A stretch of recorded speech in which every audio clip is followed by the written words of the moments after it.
नजर सब पर। नमस्कार, आप देख रहे हैं 10 न्यूज और मैं हूं बियालमान। आज की बड़ी खबरें लेकर हम हाजिर हैं, बिना रुके बिना थमे। चलिए शुरू करते हैं फटाफट खबरों का सिलसिला। प्रधानमंत्री नरेंद्र मोदी ने सोमनाथ स्वाभिमान पर्व के तहत शौर्य यात्रा में भाग लिया।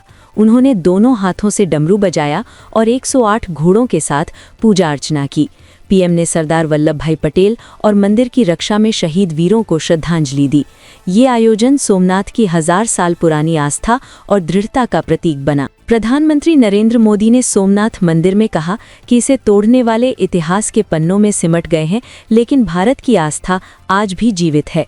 उन्होंने कहा कि 1000 साल पहले आतताइयों ने जीत का भ्रम पाला था, मगर आज लहराती ध्वजा भारत की शक्ति दिखा रही है। पीएम ने देश को एकजुट रहने का संदेश दिया। आर्मी डे से पहले जयपुर में फुल ड्रेस रिहर्सल के दौरान भारतीय सेना की ताकत देखने को मिली। टैंक, हेलीकॉप्टर और 300 किलोमीटर रेंज वाले रॉकेट लॉन्चर का प्रदर्शन किया गया। अपाचे हेलीकॉप्टरों ने आसमान से शक्ति दिखाई। 15 जनवरी को भव्य आर्मी डे परेड आयोजित होगी। असम के मुख्यमंत्री की हिंदू पीएम टिप्पणी पर असदुद्दीन ओवैसी भड़क गए। उन्होंने तंज कसते हुए कहा कि उनके दिमाग में ट्यूबलाइट जली है। बयान के बाद सियासत तेज हो गई है और दोनों पक्षों के बीच जुबानी जंग लगातार जारी है।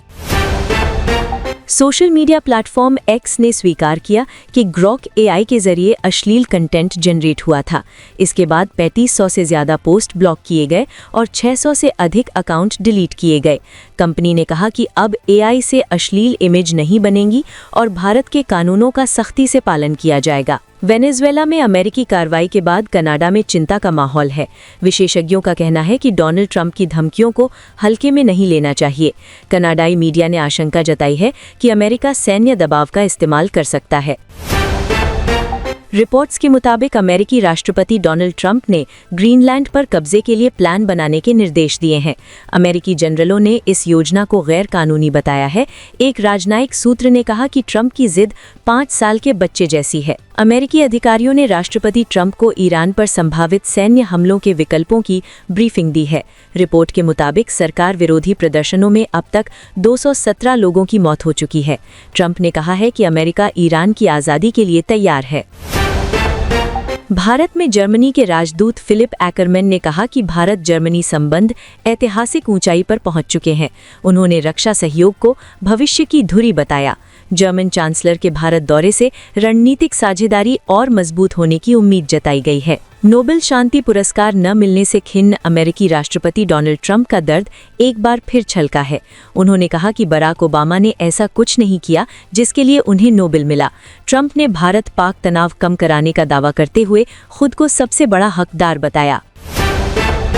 पूर्व रॉ प्रमुख विक्रम सूद ने कहा कि पाकिस्तान के साथ शांति तब तक संभव नहीं है जब तक उसका रवैया नहीं बदलता। उन्होंने कहा कि पाकिस्तानी नेता खुलेआम जिहाद की बात करते हैं और कश्मीर को जिहाद मानते हैं।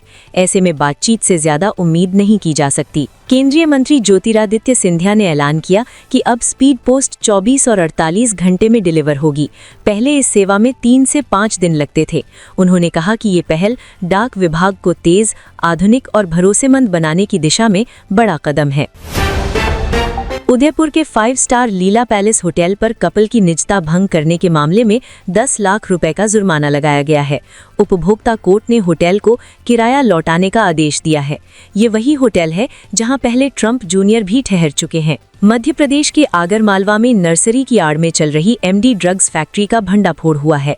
31 किलो से ज्यादा ड्रग्स जब्त की गई, जिसकी अंतर्राष्ट्रीय कीमत करीब 50 करोड़ रुपए बताई जा रही है।